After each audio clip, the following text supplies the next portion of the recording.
The city had never sounded so loud.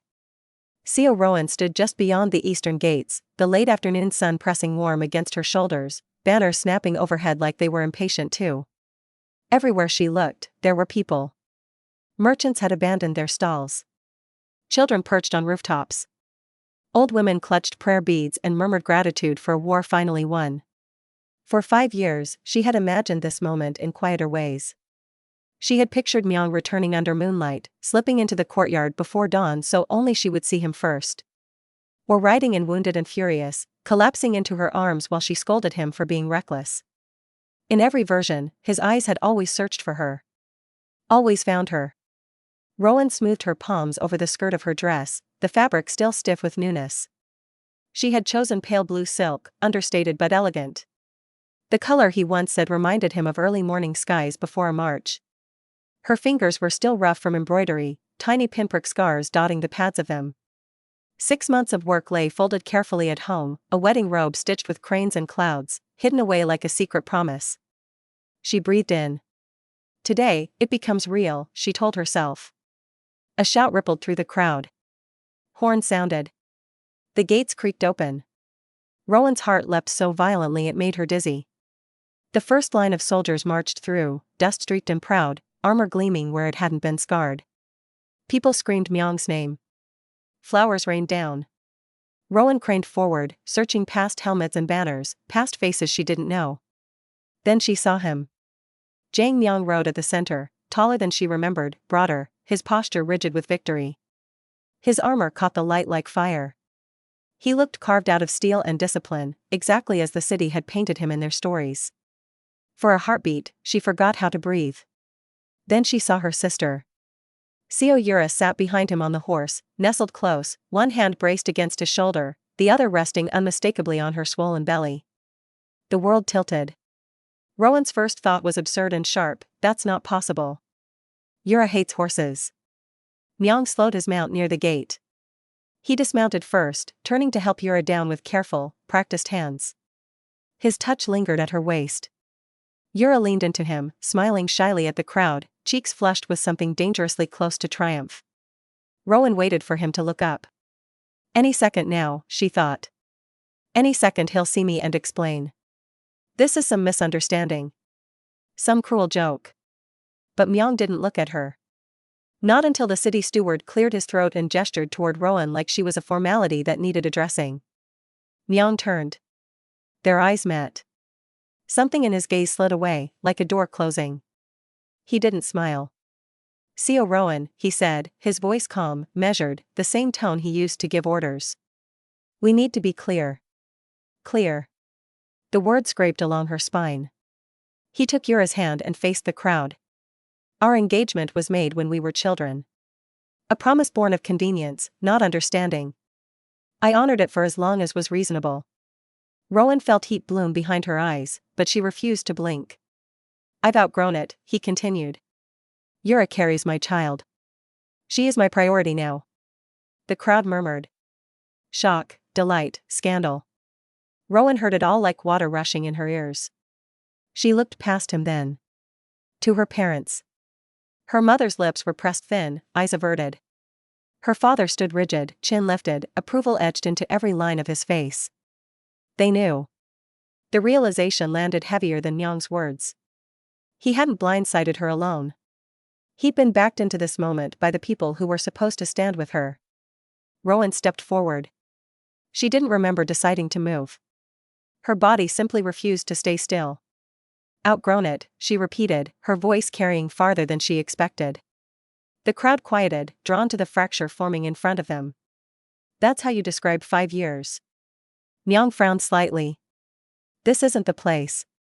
No, Rowan said softly. This is exactly the place. She turned slowly, letting her gaze sweep the square. The banners. The soldiers. The polished armor catching the sun. 5 years ago, she said, Jang Myung left this city with nothing but a title and debts that would have buried his household. While he chased glory, someone stayed behind. Myung's jaw tightened. Rowan looked back at him. I stayed.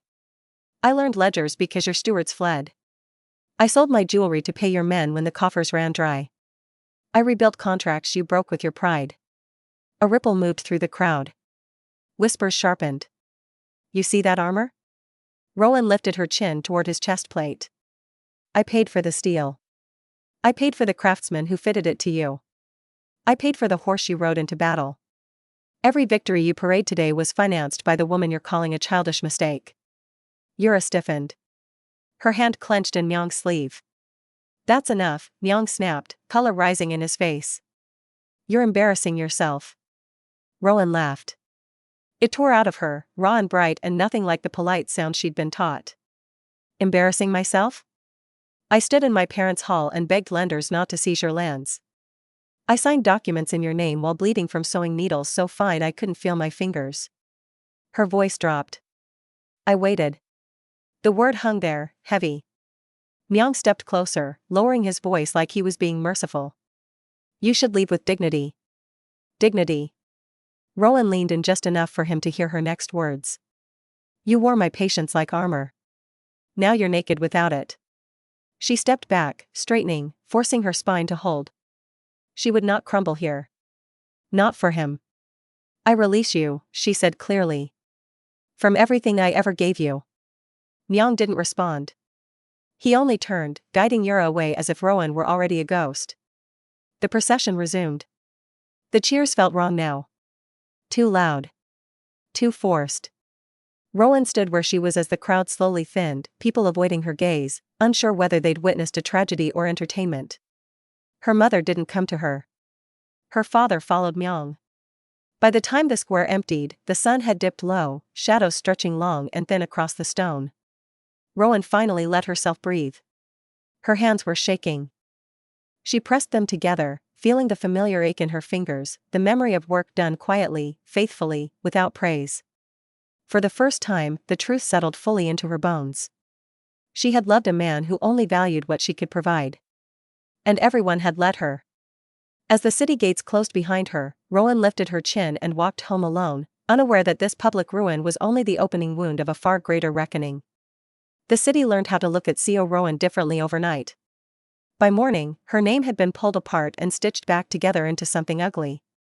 Whispers followed her through market streets. Doors that once opened with polite smiles now closed a little too quickly. Even the servants who had known her since childhood avoided meeting her eyes, as if betrayal were contagious. Rowan noticed everything. She dressed herself carefully that day, not in mourning colors and not in defiance either. She chose ivory, simple and clean, hair pinned back with nothing ornamental. If they wanted her humbled, she would give them composure instead. The betrothal ceremony was held in the outer palace courtyard, a deliberate choice. Public. Symbolic. A display meant to erase the past and crown a new narrative. Rowan arrived alone. The gates parted with reluctant ceremony. Heads turned. Conversation stalled mid-breath. She felt the weight of every stare press against her skin, but she walked steadily, each step measured, each breath deliberate. At the front, Jang Myung stood in ceremonial robes, red and gold heavy on his shoulders. Co. Yura was beside him, glowing in silk and careful smiles, one hand resting possessively over her belly. Their parents stood proudly nearby. Rowan's parents stood among them, her mother already dabbing her eyes, her father's posture stiff with approval.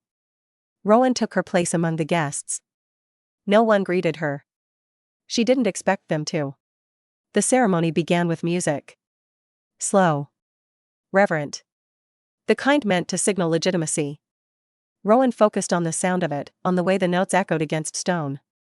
She told herself she was only here to witness the closing of a door. Then a palace steward stepped forward. He wore the dark blue of the inner court, expression carved from stone. When he spoke, his voice carried with trained authority. By decree of Her Imperial Majesty, Empress Huang Era. A murmur rippled outward. Rowan's spine tightened. The steward turned slightly, his gaze landing squarely on her. Co. Rowan is hereby reprimanded for conduct unbecoming. For impropriety, for greed disguised as devotion, and for attempting to bind a man of merit through obligation rather than virtue. Each word struck like a slap. Rowan felt heat rush to her face, but she did not move. She is ordered to refrain from further interference in matters of honor and lineage. Let this stand as a warning. Silence followed. Not one person objected. Not her parents. Not the elders. Not even Myung, who stood with his eyes forward like she was air. The steward bowed and stepped back. Rowan stood perfectly still as the meaning settled. This wasn't just humiliation. This was a public stripping of credibility. An imperial stamp on her disgrace. When the ceremony resumed, the music sounded distant, warped. She didn't remember leaving her seat. Only that she was suddenly standing at the edge of the courtyard, sunlight too bright, the world pressing in on all sides. Her father reached her first. "What were you thinking?" he hissed, grabbing her wrist hard enough to hurt. "Showing your face here after yesterday?" Rowan pulled free. "I had every right." "You had every chance," he snapped. "And you ruined them all." Her mother hovered behind him, wringing her hands. "Rowan, please. Don't make this worse." Rowan laughed softly, disbelief curling in her chest. "Worse than what?" Her father's hand came out of nowhere. The crack echoed. Rowan staggered, taste of iron blooming on her tongue. For a moment, everything went white. "You are no longer welcome in this house," he said coldly. "You will not shame us further." The courtyard had gone quiet again. Rowan straightened slowly, lifting her head despite the sting burning across her cheek. She looked at her parents. At Myung. At Yura. None of them spoke. So she turned and walked away. She didn't get far before laughter broke the silence. Lazy. Amused. Dangerous. Well, a voice drawled, "That was ugly." Rowan stopped. Leaning against a marble pillar was Lee Hyen. He looked entirely out of place. Silk robes in deep charcoal. Hair tied loosely, expression bordering on bored. He held a cup of wine like this was all an afternoon diversion. "General Jang," Hyen continued, raising his voice just enough to carry, "you do have a talent for theatrics.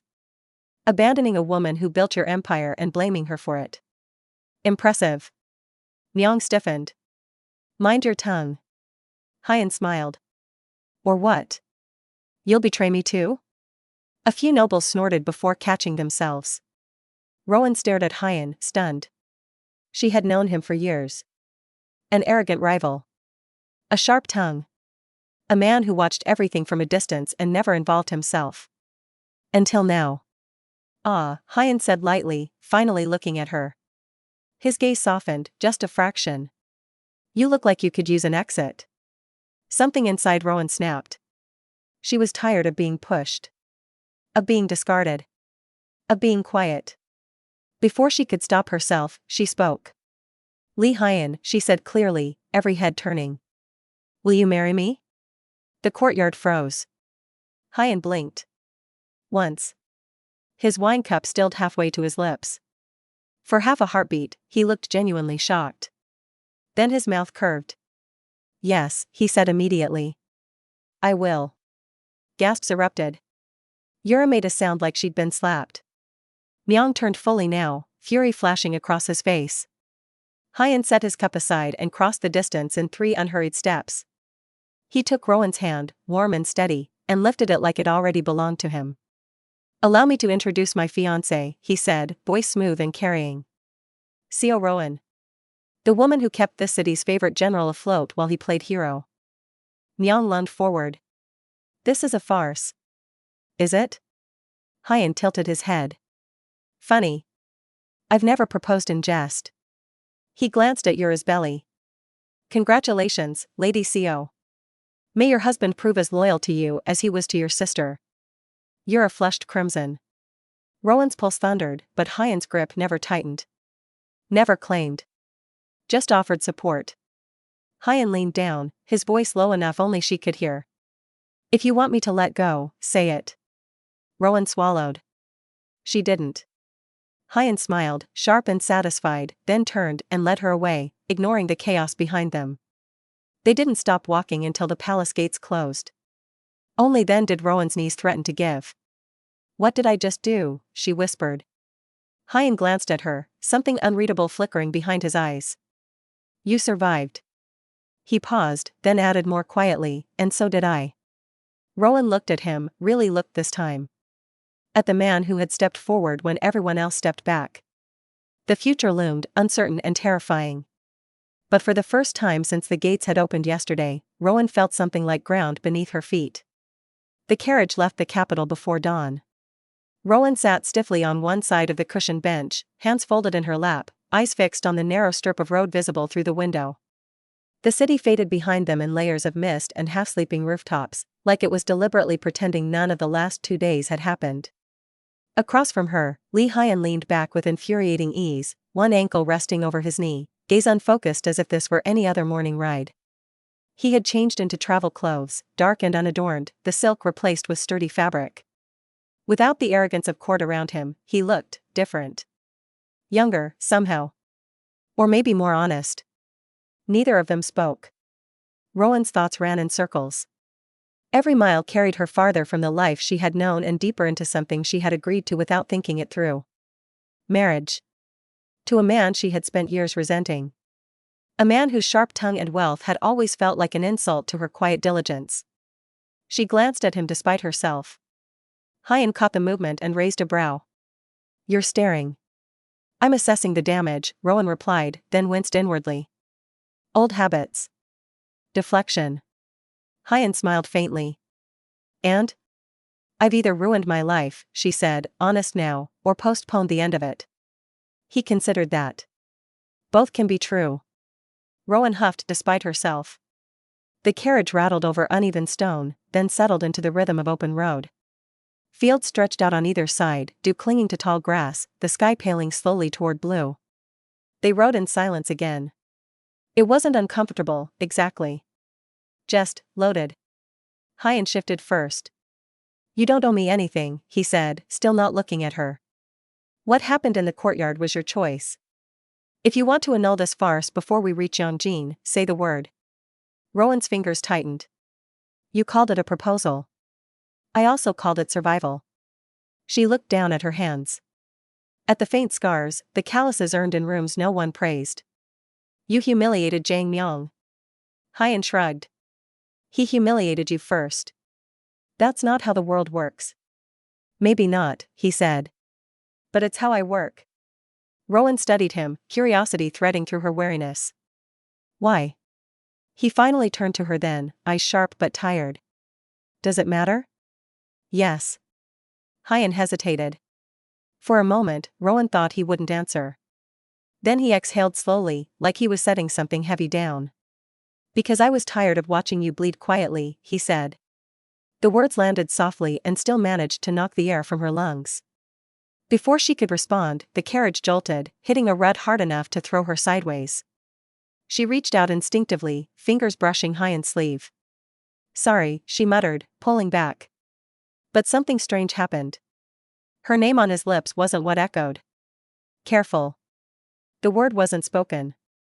It bloomed in her mind, fully formed, warm with concern. Rowan froze. She stared at him, heart pounding. Hyan was still watching her, brows drawn slightly together. "Are you hurt?" She swallowed. "No. I'm fine." The sound faded as quickly as it had come. Rowan pressed her palms into her skirt, grounding herself. It had been exhaustion, she told herself. Shock. Too much had happened. But when she said his name again, softly this time, it returned. "Hyan." "She looks pale." Rowan sucked in a sharp breath. The voice wasn't a voice at all. It was thought. Clear and unguarded and absolutely not meant for her. She didn't say anything. She couldn't. Panic fluttered beneath her ribs, tangled with something dangerously close to awe. She tested it. "Hyan," she said again, pretending to adjust her seat. "I shouldn't have pushed her like that. Gods, what if she regrets this?" Rowan's heart thudded hard against her chest. He was worried. The arrogant, infuriating Lee Hyan was worried about her. She forced herself to breathe evenly. To keep her face neutral. If this was real, if she could hear his thoughts when she spoke his name, then reacting now would only expose her. Instead, she asked, "You said you were watching me." Hyan blinked, caught slightly off guard. "You were hard not to notice." "That sounds like flattery." "It isn't." His mouth curved wryly. "You worked while everyone else postured. You endured while others took credit. I found it compelling." Rowan looked away, heat creeping into her cheeks. I thought you despised me. I thought you despised me, he countered. She smiled faintly at that. I did. And now? She considered the question carefully. I don't know. That, at least, was honest. The days blurred together as they traveled north. They stopped at inns where whispers followed them inside. Rowan noticed how Hyan always positioned himself just slightly in front of her, how he redirected stares with a lazy glance or a well-timed comment. At night, they ate together. Talked more. Not about the past they were escaping, but about smaller things. Food preferences. Childhood annoyances. Petty rivalries. Rowan learned Hyan hated sweet wine and loved rainy afternoons. That he had never been allowed to fail at anything important. That his parents valued legacy more than laughter. One night, by firelight, she told him about managing Myung's household. About sleeping in offices and memorizing numbers until they felt like prayers. About being useful enough to be tolerated. Hyan listened without interrupting. She deserved better, his thoughts whispered when she said his name by accident. Rowan's throat tightened. You know, he said aloud, tone light but eyes serious, marriage doesn't have to look the way they make it. She met his gaze. What does it look like to you? He thought for a moment. She didn't need to say his name this time. The answer was already there, clear as day. Like choosing each other. When Yongjin finally appeared on the horizon, walled and dignified against the hills, Rowan felt something shift inside her. She had left the capital as a discarded woman. She arrived at Yongjin as something else entirely. She just didn't yet know what that would become. Yongjin rose from the hills like a carefully guarded secret. High stone walls ringed the city, banners of House Lee hanging motionless in the cool morning air. Everything about it was orderly. Clean streets. Quiet courtyards. Even the guards moved with restrained precision, as though noise itself were discouraged. Rowan felt at the moment they passed through the gates. This place did not welcome. It evaluated. The carriage slowed in the inner district, wheels clicking softly against polished stone. Servants bowed as they passed, but their eyes flicked up in quick, assessing glances before dropping again. Rowan sat straighter, smoothing her skirts, painfully aware of how little she knew of this world despite its obvious wealth. Hyan dismounted first and offered his hand. She took it without hesitation. The estate loomed ahead, elegant and severe. No flowers. No bright paint. Just pale stone and dark wood, everything carefully balanced and utterly devoid of warmth. So, Rowan murmured as they climbed the steps, this is home. Hyan's mouth curved faintly. That depends on your definition. They were ushered into the main hall, where Lord and Lady Lee waited. Lee Seongjin was tall, his expression neutral to the point of coldness. His wife, Lady Lee, sat beside him, hands folded neatly in her lap, posture impeccable. They rose as Rowan and Hyan approached, offering polite nods rather than smiles. Father. Mother, Hyan said. Lady Lee's gaze settled on Rowan like a scale weighing worth. So this is Seo Rowan. Rowan bowed deeply. It is an honor, my lady. Is it? Lady Lee asked softly. Circumstances can make many things seem like honor. Hyan stiffened. She is my chosen bride. Silence followed. Lord Lee inclined his head. Then arrangements will proceed. That was it. No congratulations. No questions. Rowan realized with a strange hollowness that approval here was transactional. If she served a purpose, she would be tolerated. Dinner that evening confirmed it. Conversation circled around alliances, capital rumors, and the inconvenience of scandal. Rowan spoke when spoken to. Hyan said little, his jaw tight, his gaze distant. Later, as they walked the lantern-lit corridor toward their separate quarters, Rowan let out a slow breath she hadn't realized she'd been holding. They don't like me, she said quietly. Hyan snorted. They don't like anyone. That's comforting. He stopped walking. Rowan. She turned. I won't let them hurt you, he said, simply. The sincerity in his voice startled her more than his parents' coldness. She nodded, unsure what to say, and retreated to her assigned rooms. Sleep came in fragments. The next morning, Rowan wandered the inner gardens alone. The hedges were trimmed too precisely, the koi pond so still it looked painted. She had just begun to wonder if Yangjin itself had been designed to suppress joy when laughter echoed faintly from beyond the gate. She followed the sound. The gate swung open. Jang Myung stood on the path beyond. For a moment, Rowan thought she was dreaming. He looked different. Thinner. His eyes were too bright, his posture rigid in a way that spoke of restraint held too long. His smile was sharp and entirely wrong. "Rowan," he said, like the word tasted good. Her pulse spiked. "What are you doing here?" "Coming to see my former fiancé," he replied. "Is that forbidden now?" She took a step back. "You should leave." "Why?" His gaze flicked over her, assessing, lingering. "Did Lee Hyun lock you away already?" Her hands curled into fists. "You don't get to speak to me like that." Myung's smile faltered. His voice dropped. "Do you know how humiliating it is to be mocked by that man?" She laughed, cold and sharp. "Now you care about humiliation?" His hand shot out, grabbing her wrist. Rowan gasped, pain flaring. "Let go." "I made you," he hissed. "Everything you are came from me needing you." Something in his eyes unsettled her. Possessive. Unhinged. "I broke you so you'd stay," he continued, voice trembling with something close to rage. "And you dared to walk away." Rowan ripped her hand free and slapped him. The sound cracked through the garden. Myung staggered back, shock flashing across his face before twisting into fury. "You will regret this," he snarled, reaching for his sword. He didn't get the chance. Guards surged in from every direction, blades drawn. Hyun appeared at their head, expression deadly calm. Myung froze as steel pressed against his throat. "He threatened my fiancé," Hyun said coolly. "On my land." Myung laughed, wild and bitter. "You think she chose you?" Hyun didn't react. "Take him." As Myung was dragged away, his gaze locked on Rowan. "This isn't over," he promised. Rowan stood trembling long after he was gone. Hyun turned to her, his composure cracking. "Are you hurt?" She shook her head, though her wrist throbbed. He said he had to break me to control me." Hyun's hands curled into fists. "He won't touch you again." That night, Rowan sat with Hyun in his study, dice clutched between her fingers. "Pick a date," she said. He smiled, surprised. "Now?" "Now," she insisted.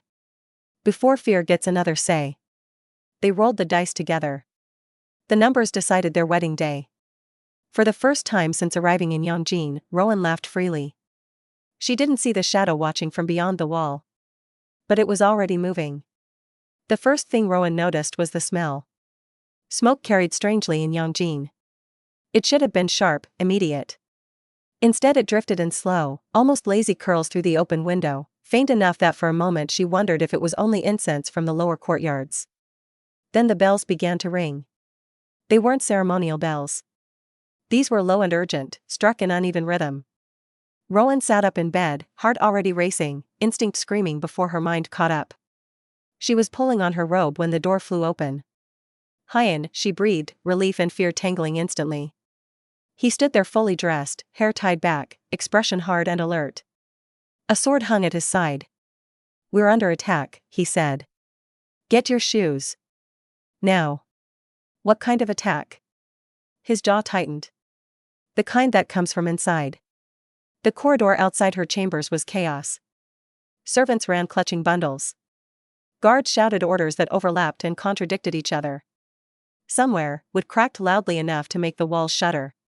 They hadn't taken 10 steps before flames licked up the far end of the hall, heat rushing toward them like a living thing. "Tunnel," Hyun said, gripping Rowan's hand. "We go through the west wing." They ran. Yangjin, so controlled and immaculate, unraveled with terrifying speed.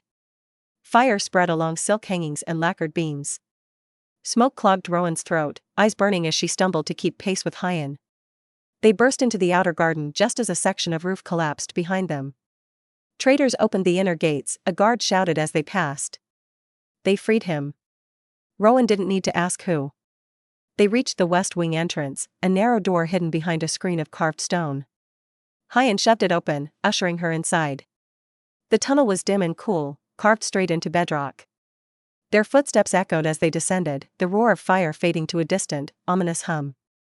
Rowan's lungs burned. Her hands shook. Hyan, she said, forcing herself to slow her breathing. This was planned. I know.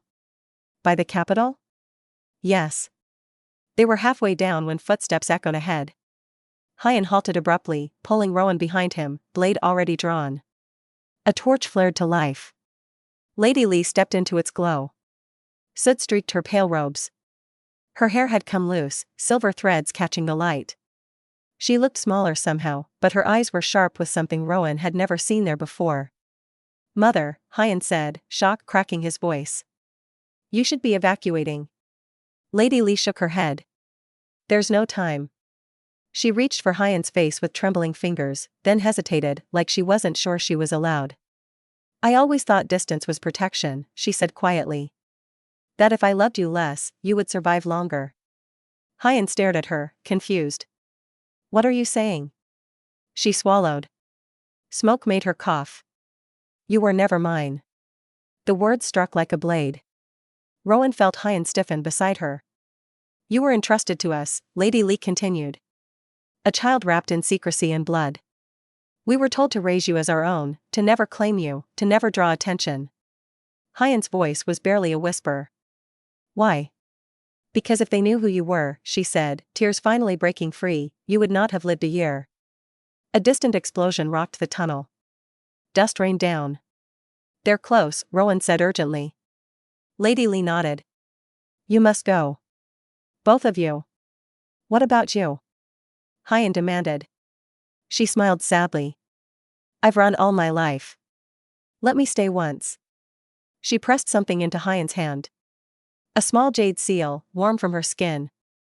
I'm sorry, she said. For every time I chose silence over you. Before either of them could speak, she turned and pushed them back down the tunnel, slamming the door shut behind her. The sounds of fire swallowed her. Hyan stood frozen. Rowan grabbed his arm. We have to move. He looked at her like he couldn't see. Then his jaw locked, and he nodded once. They ran again. The tunnel forked deeper underground, narrow and damp. Rowan's legs ached, breath coming in ragged gasps. They were almost at the exit when shouting echoed ahead. Not guards. Soldiers. The exit burst open. Moonlight flooded the tunnel, illuminating steel and banners. Jang Myung stepped forward, blood smeared across his armor, eyes alight with something feral. There you are, he said, grinning. Did you think I wouldn't come for you? Hyan moved instantly, placing himself in front of Rowan. Myung laughed.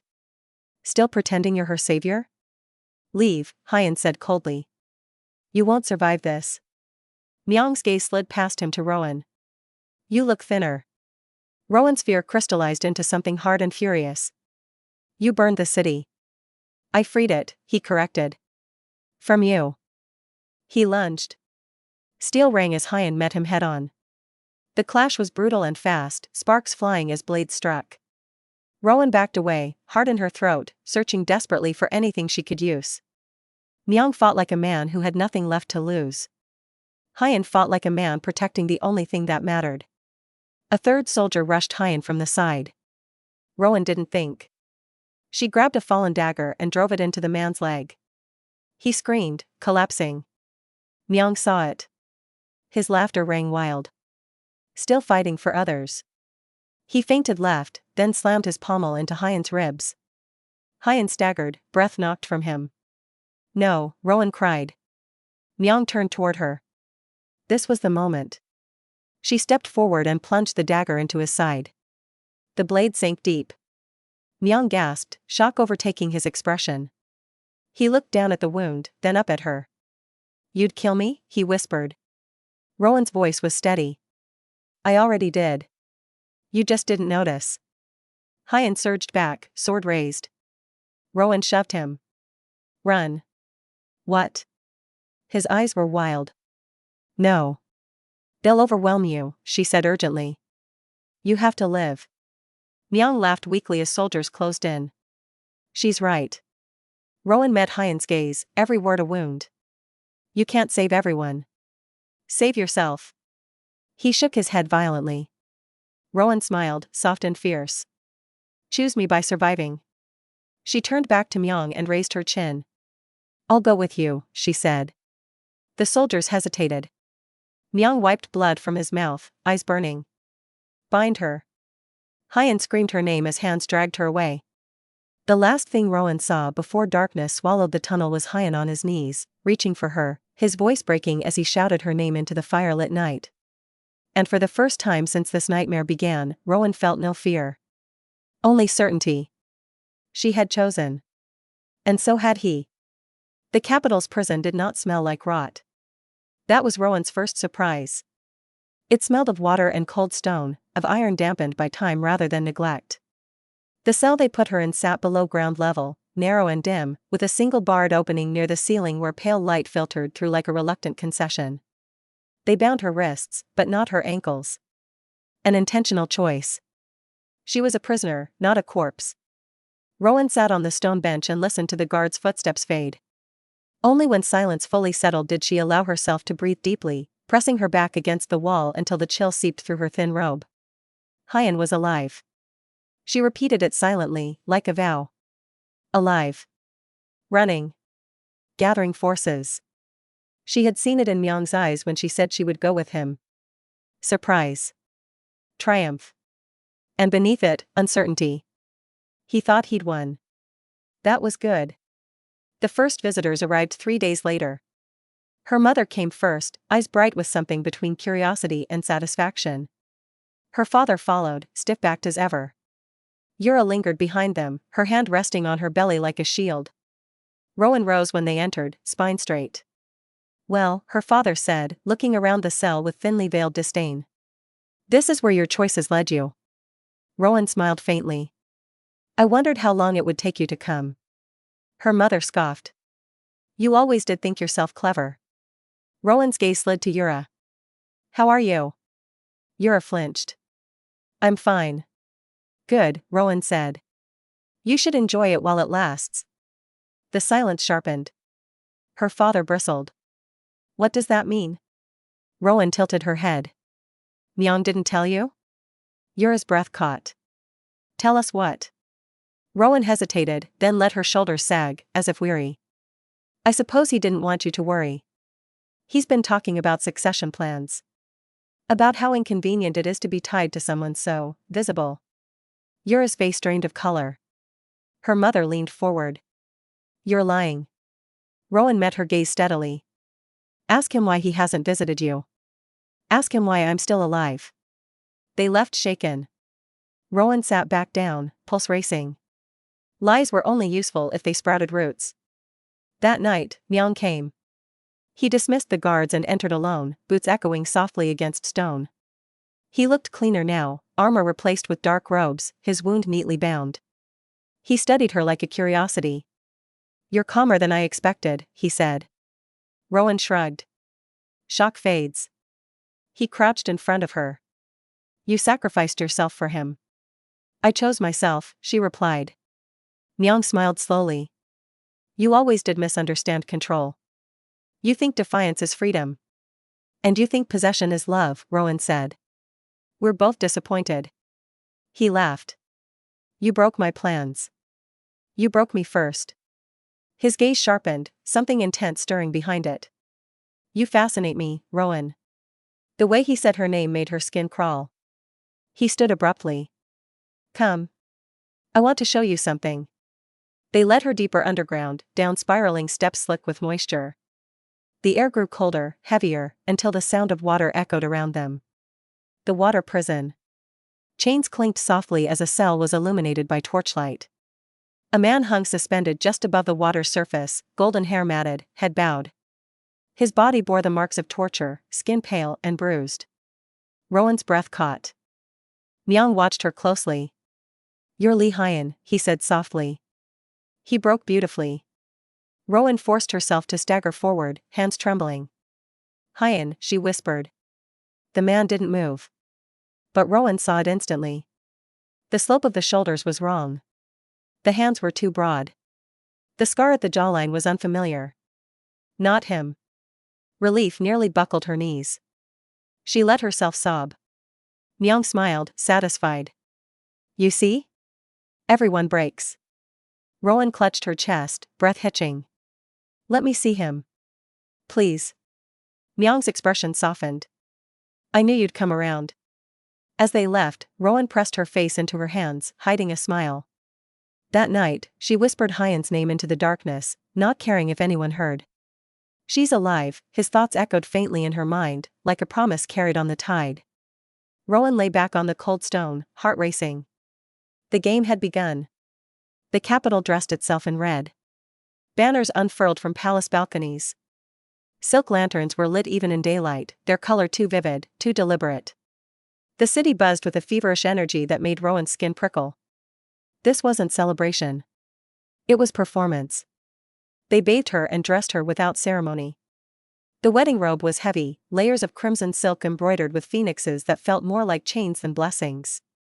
Rowan stood still as servants pinned her hair, the weight of jeweled ornaments pulling at her scalp. She watched herself in the mirror, pale and hollow-eyed beneath all that splendor. This is what Myung wanted, she thought. Not a wife. A conquest. He visited her just before the ceremony. You look beautiful, he said, circling her like she was something he'd carved. I always knew red suited you. Rowan said nothing. He tilted her chin up, forcing her to meet his gaze. Today, you become mine again. She smiled faintly. Again? His grip tightened, then loosened. You'll thank me eventually. She doubted that. The ceremony was held in the inner hall, its marble floors polished until they reflected the lantern light. Nobles filled the space, their whispers curling like smoke. Rowan stood beside Myung, hands folded within her sleeves, pulse steady despite everything. She had learned something important in captivity. Fear was useful. Panic was not. They knelt before the altar. The officiant raised his voice. Prepare to bow. Rowan inhaled. A guard burst into the hall. My lord, he shouted, breathless. The western watchtower has fallen. Lee banners are at the gates. The hall erupted. Myung spun, face draining of color. What did you say? Lee Hyan's forces, the guard repeated. They're advancing through the lower districts. Rowan's smile bloomed, slow and deliberate. Myung's gaze snapped to her. Understanding dawned too late. You, he whispered. You lied to me. She met his fury with calm. I told you I break differently. Rage twisted his features. Take her. Hand seized Rowan as Myung shouted orders. Get her to the palace. Lock her with the Empress. If I fall, she falls with me. The halls blurred as they dragged her away, chaos swallowing the ceremony behind her. The sound of distant horns echoed through the city. They threw her into a richly appointed chamber and barred the doors. A woman laughed from the shadows. Empress Huang Era emerged slowly, her belly swollen, her eyes wild and glittering. So, she crooned. You're the one who ruined everything. Rowan straightened, heart pounding. She had just been delivered into the most dangerous room in the palace. The chamber smelled of damp silk and something fouled, sickly sweet, like decayed fruit. The windows were barred, but sunlight fell in uneven, dusty stripes, catching on the Empress's golden hair and the curve of her swollen belly. Huang Era sat on a gilded divan, rocking slightly, humming under her breath. Her eyes, wide and unblinking, scanned Rowan with something that was part calculation and part madness. Rowan kept her back straight and her hands folded, careful not to betray fear. Every instinct in her screamed to run, but she had learned from Myung's arrogance and captivity, power resided in composure, not fury. Ah, the Empress said finally, her voice like glass scratching over stone. Seo Rowan. The one who dares to survive. How persistent you are. Rowan swallowed. I survive because I must. Not because I want your favor. Huang Era's laugh spilled out, brittle and sudden. She rocked faster now, hands pressed to her belly. Your Hyan, the insolent Lee heir, so clever, isn't he? Did he whisper it to you yet? Or do I get the joy of telling? Rowan's brow furrowed. Tell me what? The Empress leaned forward, so close Rowan could see the madness glinting in her eyes. Caspian Lee. Hyan's true name, though perhaps you've guessed. He is not merely a lord of Yongjin. He is the Emperor's son. The heir who was supposedly stillborn 19 years ago. Rowan froze, chest tightening. What? Huang Era chuckled, sharp and bitter. Yes. Hidden. Protected. Delivered to the Li family by those who dared not speak aloud. Raised in secrecy while the palace continued to scheme, thinking they had removed him. But fools. All of them fools. Rowan felt her mind shift, pieces clicking together. The whispers in Yongjin. Hyan's guarded life. His parents' aloofness. His own frustration at never being truly acknowledged by the palace despite his wealth and influence. You hid him, Rowan said softly. To protect him. The Empress tilted her head. Of course. He was the rightful heir. And then you, brave, defiant little Rowan, thought to meddle. You interfered with plans that have taken decades to unfold. Rowan stepped closer, fury blooming in her chest. And Myung? He tried to manipulate me. To control me. He wasn't your pawn, he was trying to destroy me. Huang Era's smile twisted, half sad, half triumphant. Oh, he did more than try. He relished it. He needed your submission, your despair. It's so delicious to see the strong crumble, don't you agree? Rowan's stomach churned, but she held her composure. Every story she had been told, every hint she had pieced together over months of captivity, now made sense. Myung's cold cruelty. Yura's sudden pregnancy and their parents' complicity. Every slight, every calculated insult. You wanted Caspian dead, Rowan said. All along. The Empress clapped slowly. Bravo. Finally, the little detective pieces it together. Yes. He was a threat. The rightful heir. And I, your Empress, needed him gone. To ensure my unborn child could ascend instead. And Myung? My instrument. My sword. Rowan's hands clenched. You risked the capital for this? Huang Era laughed again. Risked? Child, I've lived my entire life in danger. You think a few flames and one or two traitors would sway me? The city, the families, the emperor, so predictable. So, weak. She swayed slightly, laughter fading into a hum. And you, Rowan, you're stubborn, persistent. You survived when others would have cried and begged. That is why you are fascinating. And dangerous. Rowan felt a flicker of fear, but it was tempered by clarity. She understood now that everything, her public humiliation, her captivity, Myung's obsession, was not just cruelty. It was all part of a web, meticulously crafted by the Empress and her conspirators. Your army is coming, Rowan said carefully, testing the Empress. Hyan is not alone. Yongjin is ready. The Empress's eyes widened slightly. She laughed again, though there was an edge of panic now. You think you can thwart me with mere soldiers? Rowan tilted her head, calm and precise. Not mere soldiers. Hyan has been gathering allies while you entertained me here. The palace underestimates the loyalty of those who see truth. Huang Era's hands trembled. The child, my child, your child does not matter, Rowan said quietly, but firmly. You gambled with the wrong woman and the wrong city. The Empress's eyes narrowed, madness and fury now fully entwined. You think you have it all figured out, don't you? That you can stop history? Rowan stepped closer, her voice like steel. History is not yours to control. Caspian lives. Yongjin survives. And she let the word hang, unflinching, will ensure you face the consequences. The door burst open before the Empress could reply.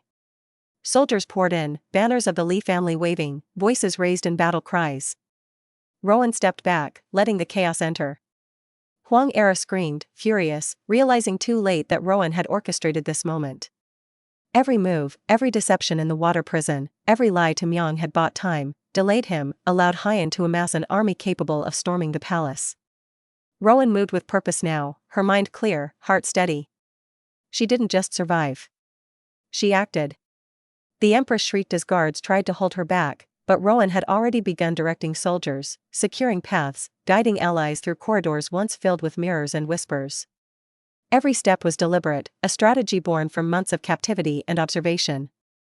Finally, Rowan confronted Huang Era in the central hall as the palace fell around them. The mad Empress, trapped, screamed and raged, but Rowan didn't flinch. You gambled with lives you cannot control, Rowan said. And now, you will answer for it. Huang Era's voice broke, sobs mingling with fury. You'll see. Rowan stepped forward, cutting her off. Caspian will live. Yangjin will survive. And you will face the justice you tried to avoid. The doors behind Rowan banged open as Hyan entered, eyes blazing, sword at the ready. Relief flooded her chest. He was alive. And together, they had turned the tide.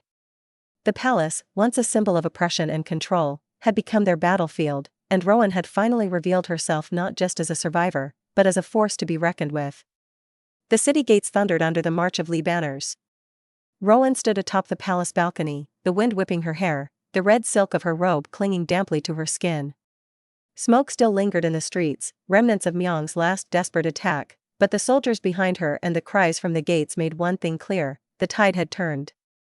She could feel it in her chest, a heartbeat that wasn't just her own. Hyan's army had arrived. Yangjin's defenders, emboldened by her warnings and plans, had held the capital just long enough. Below, the chaos of battle erupted in brilliant and terrifying colors. Flames licked at the edges of wooden stalls, soldiers shouted commands over the clanging of steel, and everywhere, the banners of Myong's traitorous forces began to fall or scatter. Rowan's eyes swept to the central courtyard. There, surrounded by his loyal soldiers, stood Hyan, Caspian, the rightful heir of the empire, alive, determined, every inch the man she had learned to see through the arrogance. Relief and warmth flooded her, but it was tempered by the knowledge that victory had yet to be sealed. Myong was still out there, still dangerous. A commotion near the palace steps drew her gaze. The man who had haunted her life for years, Myong, had been captured. Guards flanked him, chains cutting into his wrists. His face, once a mask of pride and arrogance, was twisted with fury and disbelief. He had underestimated her. He had underestimated Hyan. Rowan stepped forward, letting her presence carry across the courtyard. Soldiers parted instinctively, whispers spreading like wildfire. The woman who had survived, schemed, and endured every humiliation and betrayal was walking toward the man who had tried to destroy her. Myong's eyes met hers. Rage burned there, but also confusion. You played me," he spat, voice shaking. "I survived," Rowan said quietly, but the sound carried. "I played no one but you. Every move you thought controlled me, every attempt to break me, only prepared me for this moment." The chains clinked as Myong struggled, but the guards held firm. Rowan walked closer, chest high, unflinching. Every step was a statement: she was no longer a victim, no longer at the mercy of his whims. Hyan's voice rang out behind her. "Rowan." She turned. He approached, sword sheathed but his presence commanding. Relief coursed through her. "It's done," he said, nodding slightly. "We've won. You've won." She shook her head, a smile tugging at her lips. "Not just yet. Justice is still required." Myong's fury became a shout. "You, both of you, this doesn't change anything." "I am still, you are defeated," Rowan interrupted, voice cold as steel. "And you will face the consequences of your crimes. Every person you hurt, every life you tried to manipulate, you will answer for them. And that starts now." The guards dragged Myong to the prepared holding area. Rowan followed, watching him as he struggled, shouting curses that no one would hear outside these walls. His arrogance had crumbled entirely, the pride that had once carried him through battle and seduced kingdoms was reduced to rage and fear. She turned to Hyan. "He won't escape justice," she said softly. "No," he agreed, voice low. His hand brushed hers for a fleeting moment, a silent acknowledgement of everything they had endured to reach this point. Rowan allowed herself to breathe for the first time in months. But there was another moment, one she had been holding her breath for. Her gaze swept across the courtyard, and there he was, Hyan, revealed as Caspian, standing tall in the sunlight, unshaken, alive. Her heart leapt. She ran toward him, ignoring the cheering soldiers, ignoring the dust and chaos. Every step was release, every step a reclaiming of what she had lost and fought for. He saw her, and his eyes softened, just slightly, the cold armor of command slipping for a heartbeat. "Rowan," he whispered, almost in awe, as if he hadn't believed this reunion would come. She reached him. And then the world fell away. They embraced. Not gently, not carefully. But with the weight of months of fear, betrayal, and longing pressing into the space between them. Tears burned her cheeks, but she didn't care. He held her, strong and steady, and for the first time since the capital had betrayed her, she felt safe. Around them, the army cheered, victory declared, but Rowan could barely hear it. All that mattered was that he was here. That they had survived. That the nightmare orchestrated by Myung and the palace conspirators had failed. Pulling back slightly, she searched his eyes. "You're real," she said, voice trembling. "I am," he said, a faint smile tugging at his lips. "And you are even stronger than I imagined." Rowan laughed, shaky, breathless, and let herself finally fall into the relief that had been building for weeks. "I couldn't have done it without you," she admitted. "No," he said firmly, brushing the sweat and grime from her hair. "You did everything. I followed. I protected. But this was yours to win." The sound of chains drew her attention. She turned, and the defeated Myung glared at them both, his mouth twisting into a silent scream. Rowan's lips curved into a cold, quiet smile. "Make sure he understands the scope of his crimes," she said. "He'll have time to think." Hyen nodded, a solemn promise. "It will be done." Rowan exhaled, letting the tension leave her body in a rush she didn't realize she had been holding. She looked around, taking in the city she had fought to save, the soldiers who had survived the chaos, and most importantly, the man who had always been more than he let anyone see. Then, finally, she turned back to Hyen. He took her hand in his, and they walked through the courtyard together, unafraid, triumphant, their hearts no longer burdened by the weight of lies and manipulation. They had reclaimed their lives. They had reclaimed each other. And for the first time, the future felt theirs to shape, not dictated by betrayal, power, or fear. Rowan and Hyen, Caspian, stood together in the sunlit courtyard, warriors of their own fate, the city around them alive with hope, and their love, hard-earned and unbroken, burned brighter than any banner above the walls. The morning sunlight spilled lazily over the Lee estate, falling across the open courtyard where laughter rang freely. Birds called from the gardens, and the scent of early blooms drifted through the air, gentle and reassuring. Yangji no longer felt like a fortress, though its walls still stood tall and commanding. Now, it felt like home. Rowan sat on a low wooden bench near the pond, brushing her son's hair back from his forehead. The boy was serious even at 7 years old, his brows furrowed in concentration as he scolded her for nearly missing breakfast. "You cannot just waltz in late, mother," he said solemnly, voice strict, "or the palace will think the emperor has abandoned proper etiquette." Rowan chuckled, ruffling his hair. "And what would you have done if I did?" "You would have had to explain it to me," he replied gravely, "and I am very busy monitoring the empire's affairs, thank you very much." She laughed again, warmth filling her chest. There was no shadow of the past here, no Myung, no Empress Aurelia, no palace intrigues. Only this. Only family. Caspian appeared from the doorway, silk robes replaced with simpler attire, his sword left behind in the hall for once. His gaze softened the moment he saw them. He crouched beside Rowan and their son, resting one hand on the boy's shoulder. "Do you think we'll survive another lecture?" he asked lightly, though his eyes twinkled with amusement. "I hope so," Rowan said, leaning into him. "Though I fear we may have lost the battle of manners entirely." Their son frowned, lips pressed in a thin line. "You two are hopeless. Absolutely undignified. I demand proper comportment." Caspian laughed, resting his head lightly against Rowan's. "I think you're becoming quite like me," he murmured. "And I find that terrifying." Rowan pressed a hand to his chest, smiling. "Terrifying in the best way, I hope." He nodded, eyes full of affection and relief. The best way. They had built something remarkable together. Not an empire ruled by fear or deceit, but a family forged through hardship, trust, and hard-won love. Rowan had survived betrayal, captivity, and war, and in doing so, she had learned how to trust, how to fight, and how to love without fear. Caspian had learned to open his heart, to be vulnerable, and to fight for what truly mattered. Together, they had shaped a life that was theirs entirely. The day moved on lazily. Rowan and Caspian walked through the gardens, hands intertwined, their son darting ahead like a little general inspecting his troops. Their laughter mingled with the soft hum of Yongjin, a song of peace and renewal. That evening, as the sun dipped behind the distant hills, Rowan and Caspian settled into their chambers. The boy had been tucked into bed, scolding them one last time for every undignified action he had observed that day. "I swear," Rowan said, sinking onto the soft rug by the fireplace, "he will give us gray hairs before we even reach middle age."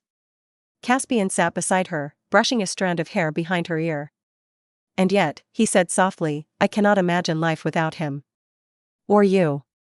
Rowan leaned against him, feeling the steady warmth of his presence. The firelight danced across the walls, flickering like a promise kept. We've survived so much, she murmured. All the schemes, the betrayals, the wars, and here we are. Yes, Caspian said, voice low and full of quiet joy. Here we are.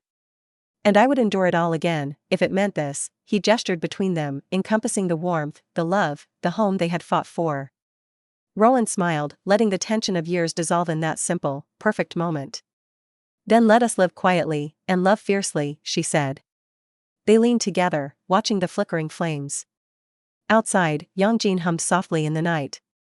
Their son, the serious little heir, had fallen asleep at last, dreaming of rules, battles, and empires. For Rowan and Caspian, there were no wars to fight tonight. No conspiracies to unravel. Only the quiet certainty of family, love, and peace. And that was more than enough.